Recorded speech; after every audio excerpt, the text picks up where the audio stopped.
I'm here again. This is an immediate extra video right after the one that I just did with my friend Jerry, and now I'm bringing on my friend GS Muse. So let's see if I can get him on. Uh, Hopefully the sound quality is okay. I took off my headphones and I didn't realize that until I pressed the button. So hopefully you can hear me okay. Here he is. Great to see you. He should be coming on in a second. The topic today. Hey, Greg. Can you hear me okay? Hey, can you hear me? Yes, we're Yeah, good. can you hear me? We're good. Awesome. Awesome. It's not giving me any feedback for my sound at all. This is which I guess is a really good thing. Excellent. Because Facebook knows what they're doing.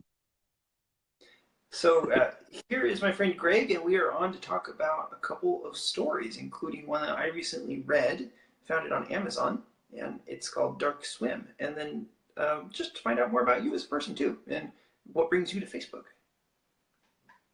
Well, what brings everybody to Facebook? I mean, it's probably more Facebook profiles than people in the world, I'm sure.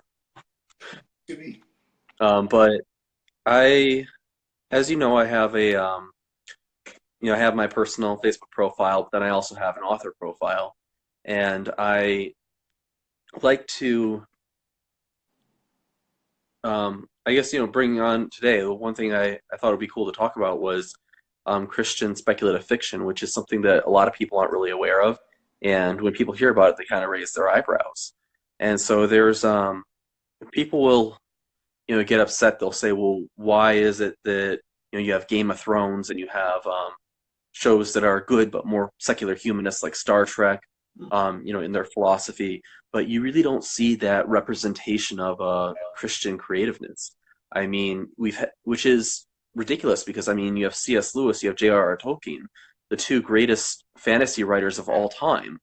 Both were Christian. One convinced the other to, Tolkien convinced Lewis to investigate the Christian faith. Um, so why is it that we don't see this as much? And I think that part of the answer to that is, well, we're starting to. I'm actually in a group called Iron Sharpening Iron, which is a group of Christian speculative fiction writers. Parker J. Cole is in there with me, along with David G. Johnson and Carol McDonald and a few more. So there's quite a range of Christian writers out there who are writing sci-fi, fantasy, even, believe it or not, Christian horror. And you wouldn't think that would those two things would go together, but if you think of the struggle that a human being, a Christian, has with sin, you can easily turn that into the metaphor of a werewolf, or something along those lines. Yeah. So the two can actually go together quite well, and even in the Bible, you have a lot of Christian, or sorry, well, duh, even in the Bible, you have a lot of horror themes. And anybody who's familiar with Stephen King's work, even I don't know, I know he was raised in some kind of Christian denomination, but I don't know if he's a, it's kind of questionable, based on his writing. But throughout his work, you have biblical themes, which really makes it very interesting. Have you ever seen the movie The Mist, which they just came out with a TV show of the same title based on the same book? The movie The Mist is basically the Book of Revelation set in a grocery store, with a female Antichrist figure. But my understanding is you just read my short story that I have published. Yeah. I realized that you had an Amazon page, and I was like, wait a minute, I haven't even read his book. We've been friends for like months now. Has it been that long? Well, since I first talked with you over Skype, that would have been like 2 months. Oh, and then of course on Facebook, I've known you for like. Wow. So we're Facebook We've friends probably known each other. for longer. Oh, okay. Yeah, we must been like more Facebook friends in passing, because I mean, sometimes I also process time a little different. Like I'll remember something that happened when I was like 10, like it was yesterday. Mhm. Um, and close friends have kind of learned to kind of learned to tolerate that part of me. I'm like, you said this, this, and this. And they're like, Greg, that was 3 years ago. I'm like, was it? I'm like, yeah. So anyway, what'd you think of the short story? Okay, so it was really No, cool. The fact is, I could see it like a movie in my mind, which is the best kind of book when you can see the movie in your mind. And I don't want oh, to give tell away the the viewers the story. title. What's that? We're getting a little ahead of ourselves. We got to tell the viewers. Hello, are you Hey, still there? sorry about that. Dropped you. We got to tell the viewers the title first. Yeah, I don't think we did that. I don't know. Can you hear me?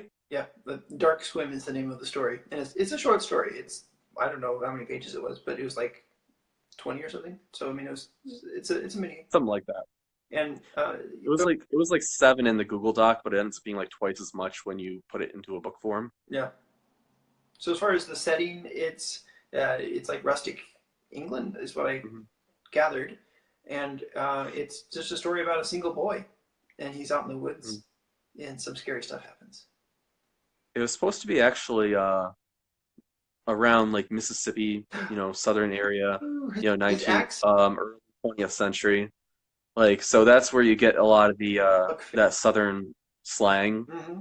Um, but it was a short story I wrote back in actually a poetry class where I was told to write a pastoral poem, which is a idealized country poem where it's like, okay, you look out and it's pardon the pun, but it's supposed to be like an Amish paradise. You're saying, okay, this it's so wonderful out here in the country. It's so everything is beautiful and serene. And so I started writing that. It was supposed to be. Hope this isn't too much for your viewers. It's supposed to be early 20th century young boy going skinny dipping because back then people that's what you did if you went swimming. Mm-hmm. Um, and it was supposed to be, okay, an innocent time. And it was all supposed to be a bit of an homage to Huckleberry Finn, Yeah, I get that. because you got that. Mm-hmm. And but then it's supposed to take a bit of a horror twist where I don't know how much I should ruin for the viewers, but this was before I actually knew how to write a story. Like I had been working on my novel at about the same time, and that's when I first discovered Carol McDonald through a Black science fiction group online because the novel I'm working on is the one of the main characters is a Black female, and I don't want to say African American because her mother is more African, um, and the main character is half human. So there's a lot that I put in there with regards to um, um, but because of knowing Carol McDonald, with writing my novel, she introduced me to Iron Sharpens Iron. Now, if you get a chance to read Carol McDonald's stuff, it is absolutely amazing. She and sorry if I'm jumping all over the place here. She wrote a book called Spirit Fruit, which I have been re-listening to on Audible.com, and it's just a bunch of Christian short stories where some of them involve time travel, some of them involve parallel dimensions. Um, but all of them are absolutely amazing, and you can see, like, if you know her personally, you can see a little part of her in every character. So it's definitely one of my favorite collections of short stories. But anyway, back to myself. I met Carol, and then she introduced me to Iron Sharpens Iron.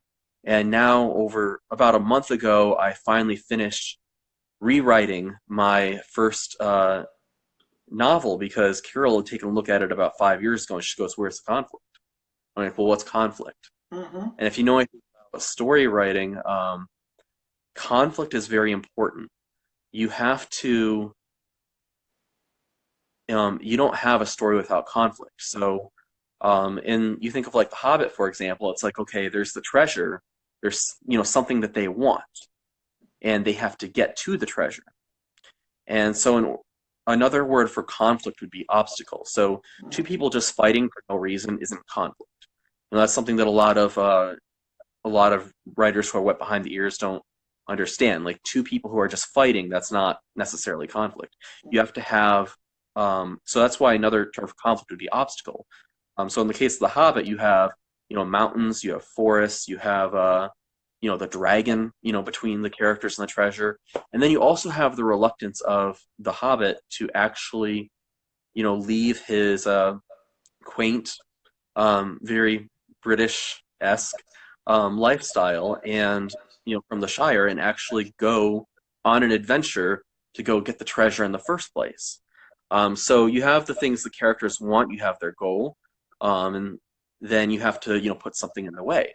And what I struggled with was my characters would sit around talking about scientific, religious, and philosophical ideas, and getting along. At one point, I had two female characters the the new guy at work, and others who looked at that and gave me advice, told me this is terrible, and this is I'm putting this out there, but it was a little stereotypical. It's like these are grown women; these aren't 12-year-old girls, and even then, it's like 12-year-old girls will have higher level conversations than when I was writing. So I had to learn a lot more about people and about how people operate, and it ended up coming down to these two characters. Their conversation ended up changing and being about a client that one of they're working in a genetic engineering lab, and it was a client that one of the characters didn't want to do the work for, and said, you know what, just why bother with these guys? So that first book is being worked on. I have Parker J. Cole helping me with it, and I'm helping her with a couple of projects as well, and it's going well. I love hearing just about the process of realizing what makes for a good story, because we enjoy stories all of our lives. But most of us never even bother to think, here's how it's working, here's the mechanics behind it. When you were talking about The Hobbit, you notice how there's the external problem, which is we need the gold. The internal problem is, it depends on which character you're talking about, but in terms of Bilbo, the internal problem is fear. Do I have what it takes? Yeah. And then, of course, there's... Which makes you wonder what the internal problem would have been had we read this story from another character's perspective. True.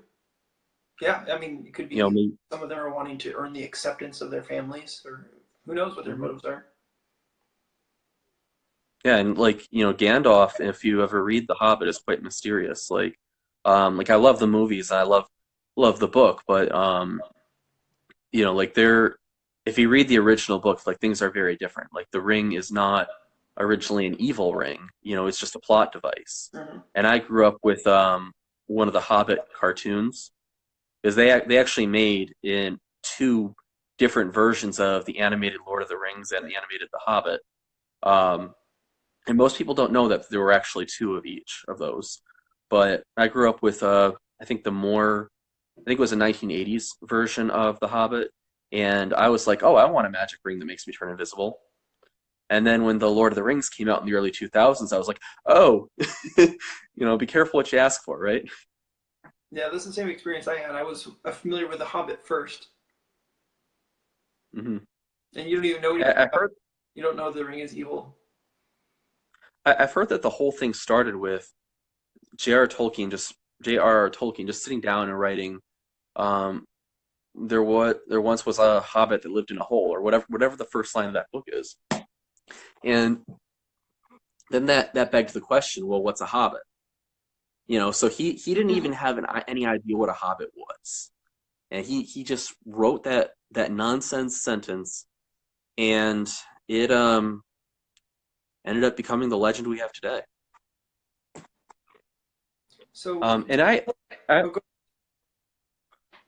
well, one thing I should definitely say that's ironic about all of this is that Christians will often complain that we have books, movies, we have content out there, and I think Christian music holds its own these days, definitely more so than it used to. But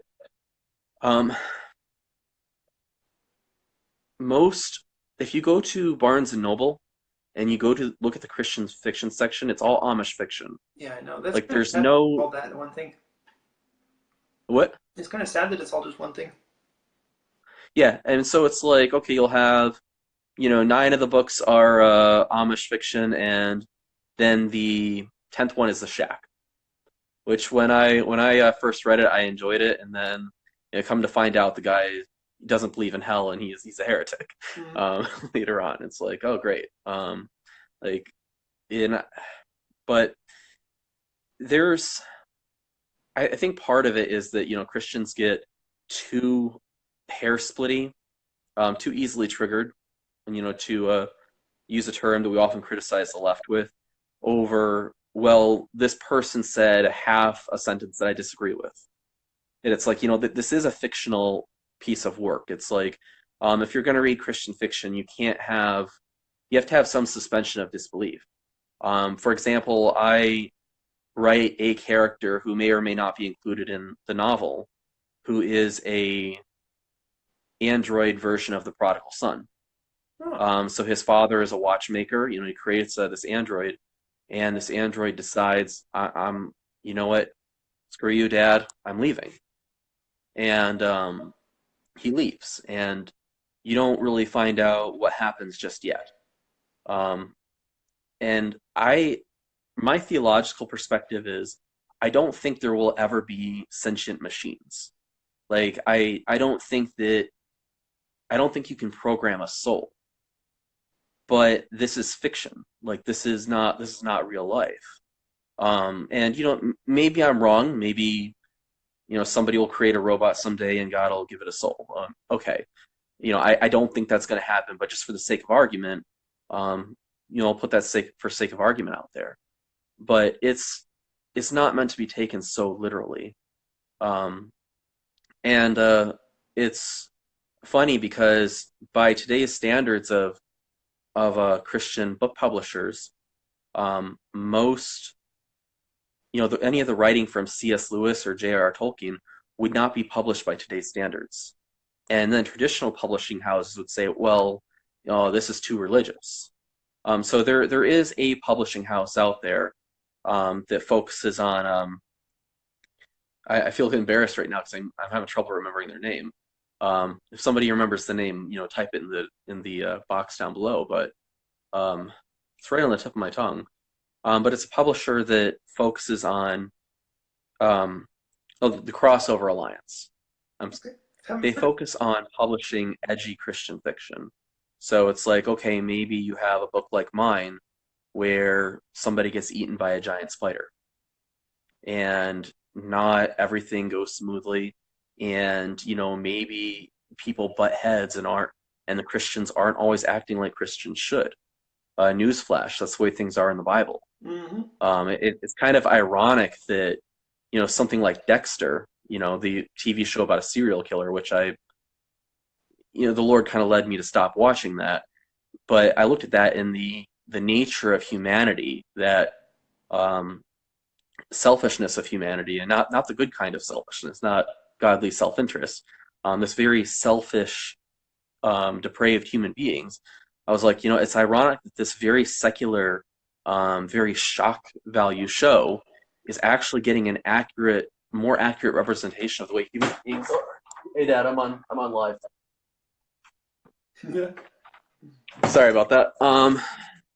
Is actually getting a more accurate representation of the way human beings are compared to most Christian fiction that's out there. And I mean, don't get me wrong, like I love some of the Christian movies that are produced out there, but a lot of them are really cheesy, and I think they really need to be dealing with real world issues in a way that's not so cookie cutter. It's not, oh, well, Amy had an abortion, and this is all we're going to talk about for the whole movie. It's like, yeah, these issues happen, and abortion is bad, but there needs to be,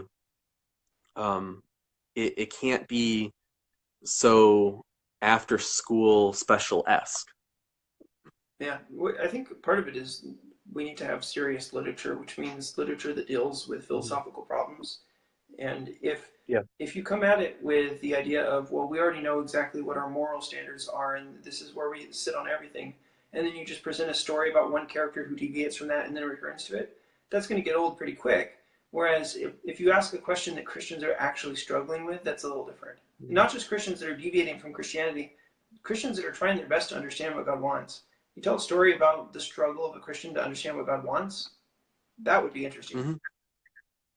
Yeah, like I actually, speaking of struggle, if it's all right, I actually interviewed yesterday with a and I tried to film a video about this, but YouTube it wouldn't upload to YouTube for some reason.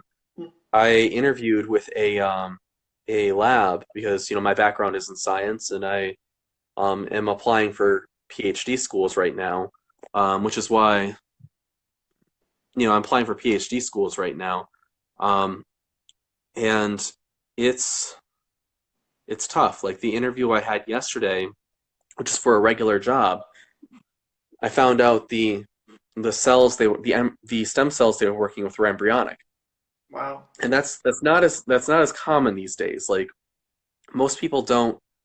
If you don't know what embryonic stem cells are, they're cells that involve the destruction of a human embryo. So it's when you only have I don't remember the exact number. It's around 100 cells. Is when we actually take these embryos and destroy them, use them for research. Mm-hmm. And I asked a professor in my tissue culture class one day, why they don't just take like one or two cells from the embryo, because the rest of the embryo would develop into a normal person, and use those two cells for research. That way you don't have to destroy, this human embryo. And this was after a mild political rant, which I didn't think she stepped over the line with at all. And she goes, I don't know. And which was a very honest answer. You don't hear that from a lot of professors. But I definitely had good professors where I went. Um, and I always find it interesting. It's like, we could have circumvented this entire um, political fiasco, possibly, if we were to change our approach a little bit. Now, don't quote me 100% on that because, I'm not an expert on embryology.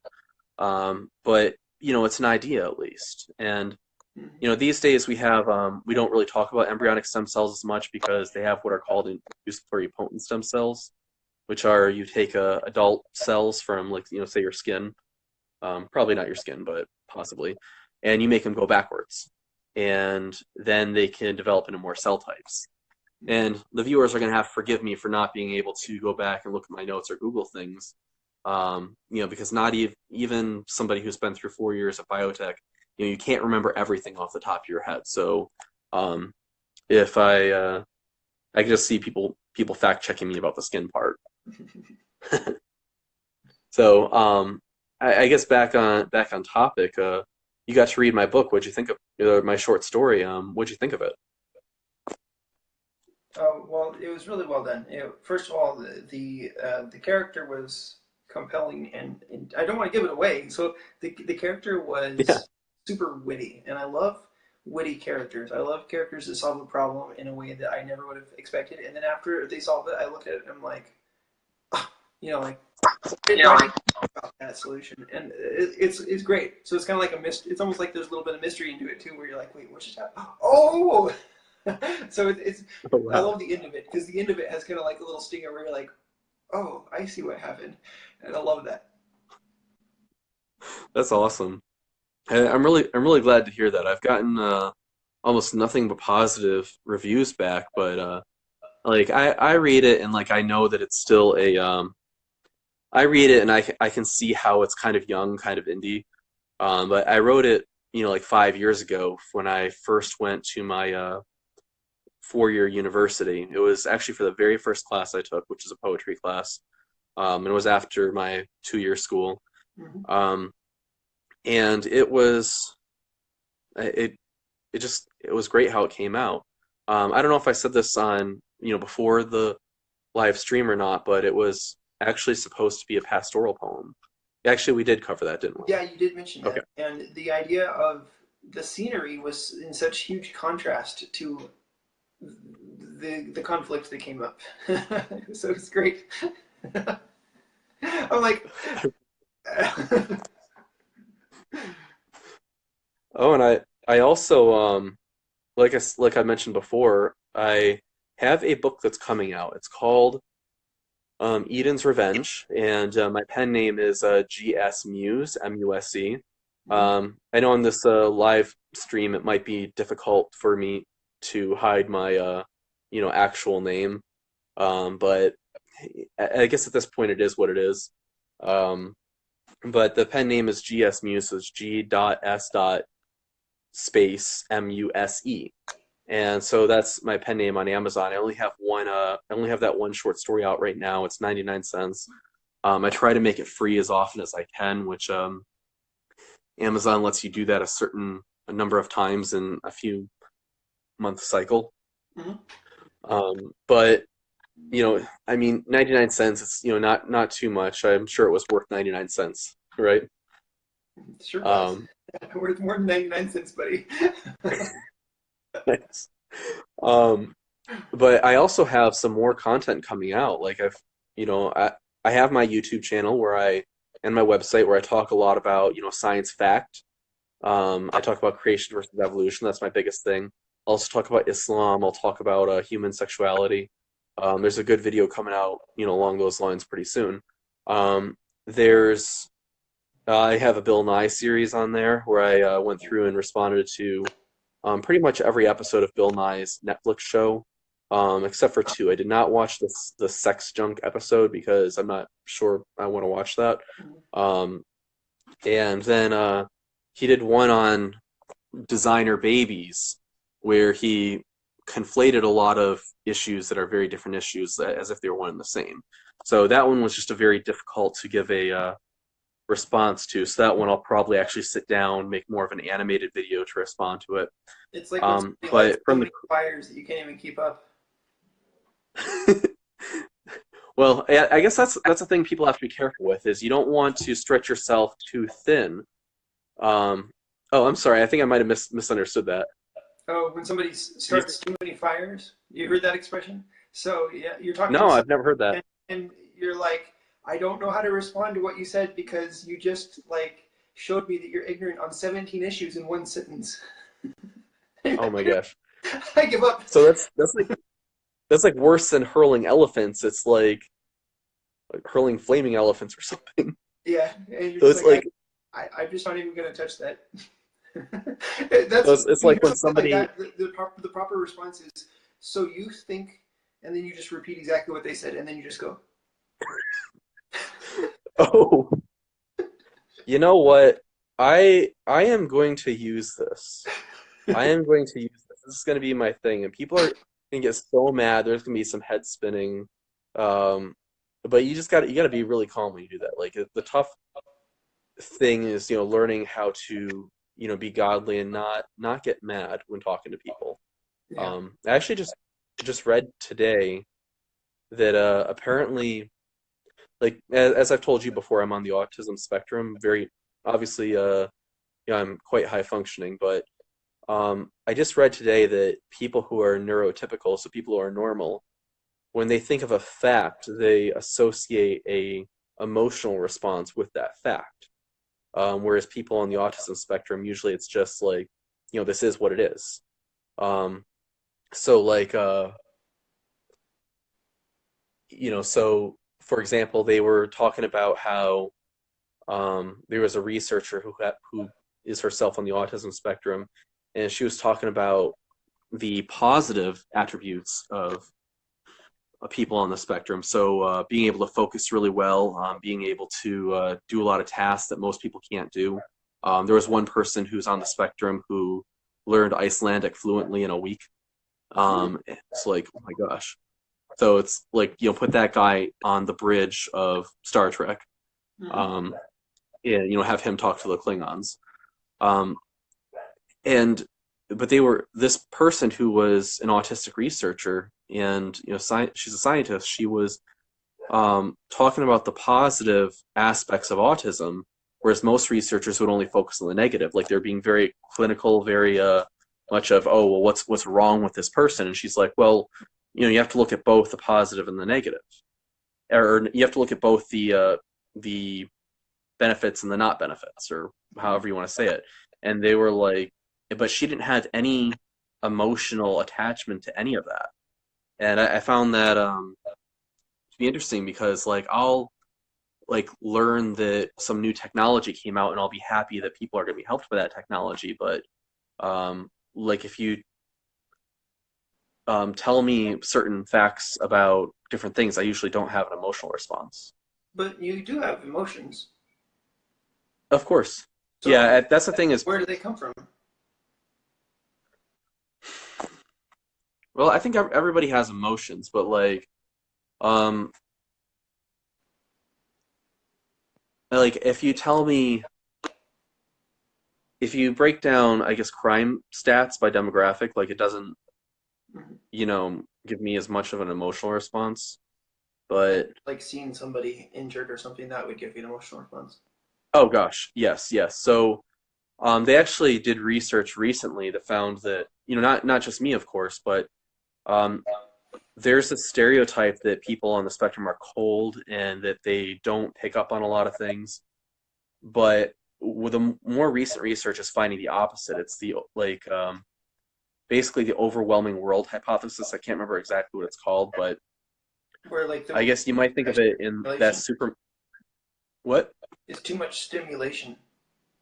Yeah. So it's like if you think of like that Superman movie that came out, a few years ago, Yeah, where it's like, where the kid's in the closet and he's like, "The world's too big, Mom," and he's just like, "We'll make it smaller," and so he does. It's kind of like that, where it's like, okay, I see people and I pick up a lot from them, but I don't necessarily know what to do with all that information. So the response might be a more of a blank expression, because it's like, okay, what do I do with the fact that this is happening? And sorry, I'm bunny trailing quite a bit. I guess that's the nature of live video, but the creative content I have coming out, so that I have that plug out there, is I have I have part one of a Star Trek fan fiction that I just posted on my website, and I'll put it in the comments section. It's a fan fiction of Star Trek Voyager, where it's supposed to take, Voyage. where if you're familiar with Voyager, they're lost in the Delta Quadrant, and so they're on the other side of the galaxy because an alien zapped them over there, and it was going to take them 70 years to get back to Earth. And they're like, well, we'll all be dead in 70 years. What good is that? But they still decide, kind of like the Odyssey, that they're going to, try to go back to Earth. And spoiler, well, it's been out for 20 years, so if you haven't seen it by now, that's your fault. Um, Captain Janeway, the female captain, does manage to bring them back to Earth. And then but then that is the latest thing we have in the Star Trek canon universe. Like there's nothing canon that The happens after entire that. Like, Star Trek canon, not just Voyager. yeah, like any Star Trek canon, like that's it. Like, there was a battle with the Borg, and we're like, okay, did the Borg survive this? There was a like I said, if you if you haven't seen it, that's your fault. But it's like, so now we're kind of wondering, like, is this arch nemesis of the Federation, are they still around? And fans have been waiting for 20 years to find out. And well, CBS isn't getting on it, so I decided to. So I decided to write this Star Trek fan fiction, and people can read part one right now. I think it's 7 parts. It might have been 8, but I was going for 7. And it takes place some 20 years after the Star Trek ends, and the story is called The Voyager. So instead of calling it Voyager, I decided to call it The Voyager. And it takes place from perspective of, it's a first person perspective, and it it also deals with a lot of things that um, people don't. It subverts a lot of what you expect from Star Trek. Um, a friend told me a friend told me that he really enjoyed it. Who beta read it for me. So there's a lot that you expect from Star Trek. Like you expect certain things. You expect the Prime Directive is essentially their religion. But I was like, well, what if we really challenge the Prime Directive? Now I know they do that in the canon series, but I definitely took things to the next level. Cool, And cool. then the other thing I have coming out, of course, is my novel, which is called Eden's Revenge, and it's a supposed to take place in a future. Do you mind if I talk about this part? Do we have time? Okay. Yeah. Awesome. So, Eden's Revenge is it opens up in a cyberpunk type world. If you're familiar with their sci-fi tropes, cyberpunk is kind of a near future, where it's like, okay, you have a lot of big cities, very high level technology. Usually cyberpunk is within, the next 100 years, but this is a few hundred years in the future. So you do have it where human beings have colonized all the way out to the Pluto Charon worlds. So they have the Pluto Okay. Charon Federation. You have multiple nations on Mars, which were primarily colonized by African powers. Um, and some of these African colonies or not really colonies anymore, now they're full-blown cities. Some of them have slaves that they imported from Russia. Hmm. And so I did that very intentional because I wanted to say, okay, we have this history, especially in the West, of slavery, which ended up developing very racist. Um, well, it became quite racist. I mean, you eventually had it where it was primarily white slaveholders and black slaves. So I Hmm. wanted to say, okay, we have an emotional response to this. People look into history, and but just as a thought experiment, what if we reverse this and we have this in the future? Like, how do we feel differently about this? Um, I talked about the prodigal son who's an android who may or may not end up making an appearance in this book. It's going to depend on whether or not his story fits with the overall narrative. There's also a city with 12 billion people on the moon Titan. So there's a lot that goes on, but and I'm not. I could talk about it all day and still not really ruin anything because there's a lot of content there. Um, at one point during the book, like the inciting event is there's the equivalent of like an EMP that goes off and destroys all technology in what's called the Central Territories. The Central Territories is the former United States. And then you end up having it where the three main characters are brought together and they're like, we know what's going on. Oh, you. There's a few more things that happen. You end up finding out a lot of monsters in a genetic engineering lab have been basically let out, and and there's no way to contact anybody to say, "Hey, the Central Territories are being overrun," and they don't know why are there no ships coming to bring aid. Why is there nobody coming? So they have to like set out and try to get a message to the outside world. So hey, Parker's giving me a shout out here. Everybody, this is Parker J. Cole. If you see her in the comments section, she is an amazing, amazing, phenomenal writer. She's very shy about her science fiction, but she writes some of the best science fiction I've ever read. You've got to read this. You've got to read this. Um, I don't know why it looked like I was shaking my head on the camera, but um, you've got to read this stuff. Like I don't know why she doesn't have it all out there right now. She reads it, she gets shy, and I'm like, There's well, there's this one sentence you should change, and then she rewrites the entire. She rewrites like 3 chapters, and I'm like, what? Like, no, it's not that big a deal. Just leave it alone. Um, but she's phenomenal. She writes mostly Christian romance. Her first book was a Christian horror novel, so I guess I'm kind of walking in her shoes now that my first short story was a somewhat Christian horror, but not like blood and guts. We've talked about that before, where like when we say horror, we don't mean Saw. We don't mean somebody getting their head chopped off. yeah. We mean that there's actual substance, there's actual philosophical discussion there, more than and it's not just blood and violence. It's not just a bunch of gore. So, Cody, you got more questions for me?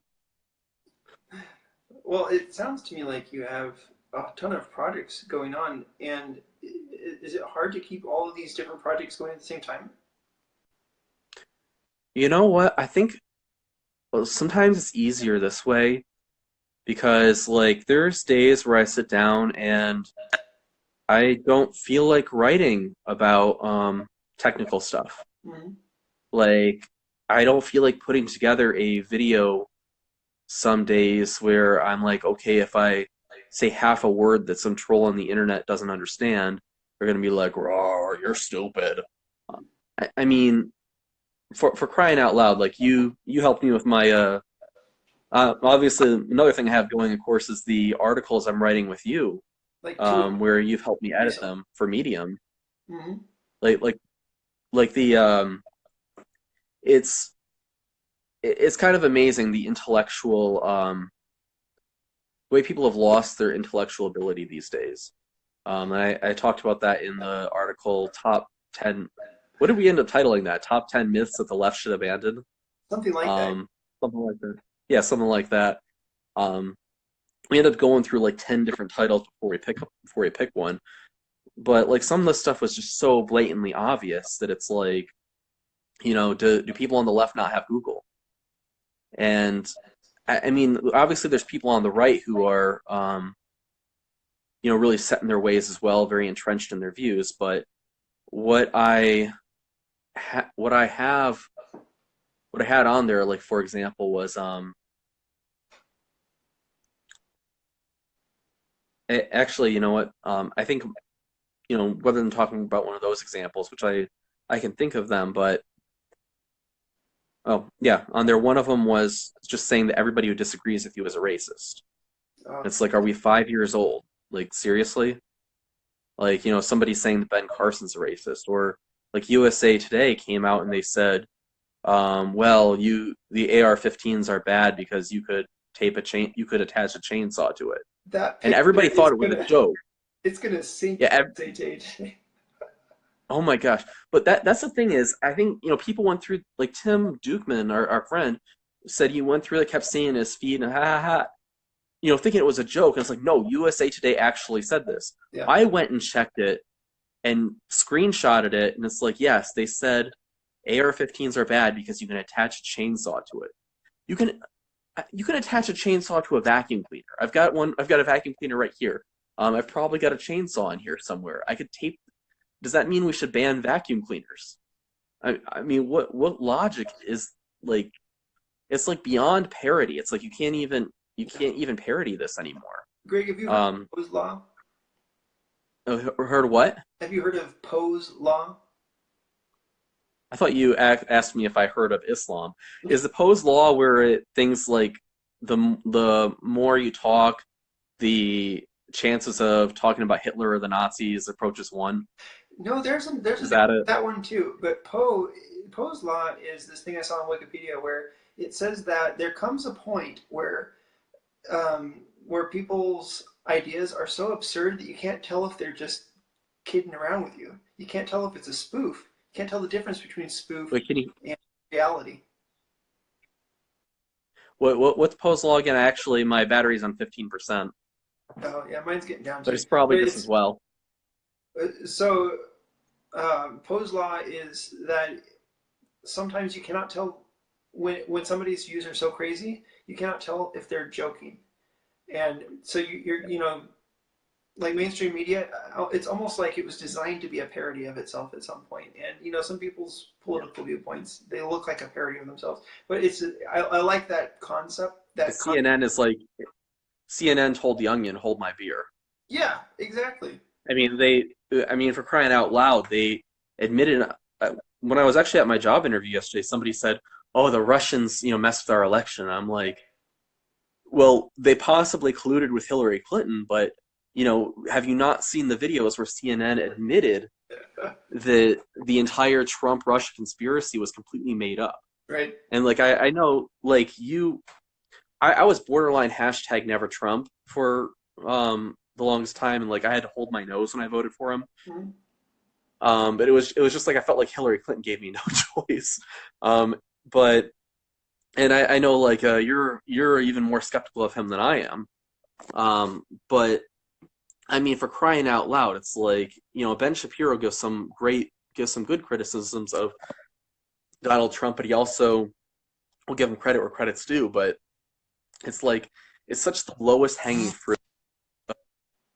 Yeah, the video just Oh, but sort he's a of. racist. Yeah, you're right. It's to the point where unfortunately our media outlets are they're losing their credibility, which is actually, I mean, given who's in charge, they should lose their credibility. But it's really bad. It's bad for our country if we cannot have trustworthy news sources that everybody agrees are reporting facts. It is something where I've loved your podcast. I've listened through every episode at least twice, um, and it's well, I'm sitting there at work. I'm processing my specimens. Like everybody else has their headphones on. They're listening to music, uh, and I've been listening to For the New Christian Intellectual. And then I was listening to since I ran out of episodes, I started listening to The Autistic Brain by hmm. well, I can't remember names today, which Autistic Brain names are difficult. Um, by Temple Grandin, and then I've been listening to Old Venus, which is a collection of short stories that imagines that Venus really did turn out to be the way people thought it was, where it turned out to be a jungle world. And Oh, it's actually the editor was the guy who wrote Game of Thrones. okay. Now I will never watch an episode of Game of Thrones. I will never read their books because I don't watch porn. Um, but this book, other than one story, which was a little bit objectionable, but no more so than what you'd see on Star Trek. It was, it's a very, very good book. I mean, it's actually my second or third time reading through it. But anyway, my battery is dying, so we should probably, we should probably close it out. Should I tell people where they can find me? Yes, and also, yeah, tell them your website as well as go in the comments when we're done and put in every. Awesome. I saw some people asking. Awesome. So, my Amazon page is GS Muse, M-U-S-E. So that's G.S. space M-U-S-E. So that's my Amazon page. My main website is greenslug.com, but slug is spelled with two G's. So that's my website. That's the core of everything I do. That's like the central hub. But my YouTube page is a lot more popular than my website, so my YouTube page is Green Slug, again with two G's. Mm-hmm. And I also have a Patreon page. I have a author profile on my Facebook, and so there's a lot of places people can find me. And I'll send you the links with for all of that, so you can put them in the description in the comments section. Perfect. And so if you really like.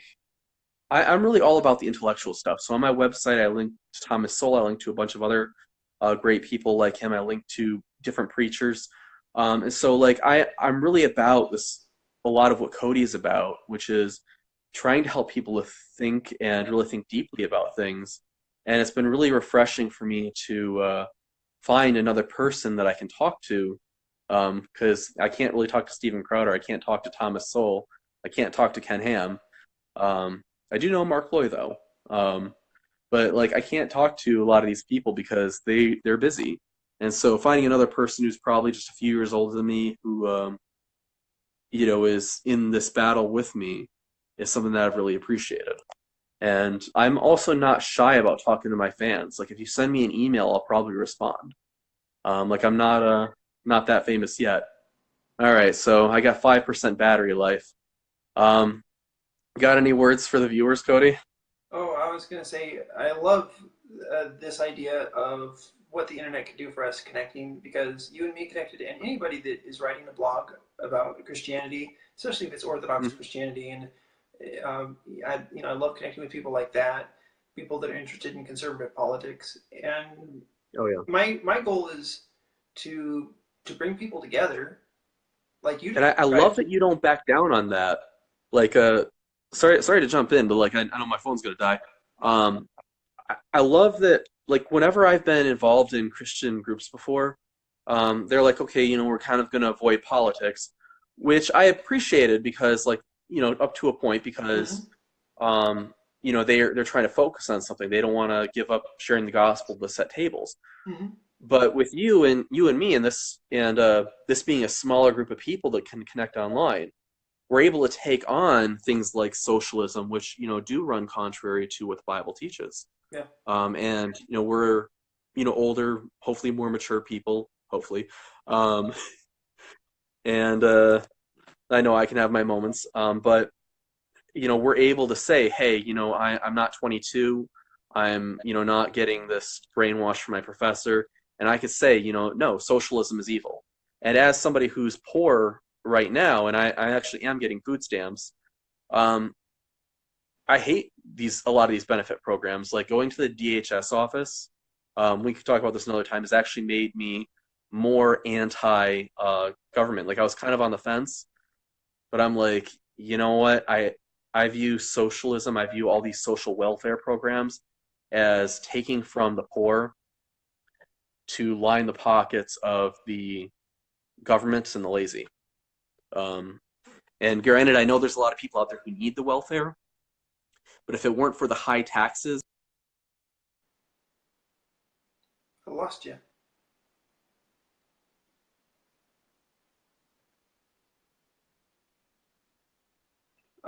Your picture's still frozen. So everybody that's still watching, thanks for being on tonight, and we should be doing this again soon. So, and you know what, Greg or I would probably love to jump on a Facebook Live with you. So, we will continue. Good night, everyone.